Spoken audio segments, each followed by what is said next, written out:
আসসালামু আলাইকুম ভিউয়ার্স, আপনারা কেমন আছেন? আশা করি সকল ভালো আছেন, আমরাও ভালো আছি। তো অবশেষে মাঠে আইলাম সার নিয়া। ধান খেতে সার মারতে হয়, বিষ মারতে হয়। এই যে এখানে দেখি আরো দুইটা ভাই আছে বসা, তারাও আসছে বিষ মারার জন্য, ধানের মধ্যে সার মারার জন্য।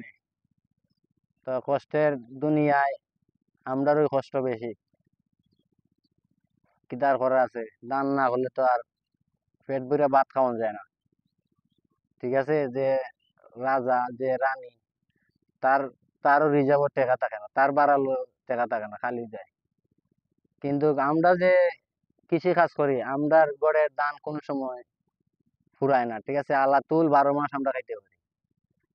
হ্যাঁ, তো আল্লাহর কাছে শুক্রিয়া যে আমরা ধান ক্ষেত করতে পারি, আমরা কৃষি কাজ করে খাইতে পারি, কিনুন লাগে না।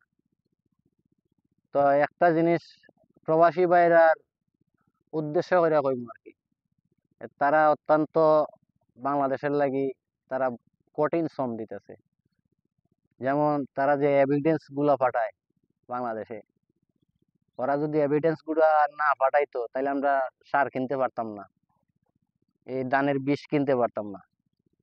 তে ধন্যবাদ তাদেরকেই, যে প্রবাসী ভাই বোন আছে, তাদেরকেই আমরা সেলুট জানাই যে আপনারা সবসময় দেশের লাগে এভিডেন্স পাঠাইবা, আর মাঠে আমরা থাকবো। আপনারা বিদেশ থেকে এভিডেন্স পাঠাইবা, মাঠে আমরা থাকবো, আমরা আপনার সাপোর্ট করবা, আর আমরা মাঠে থাইকা দেশের মানুষের সাপোর্ট করব।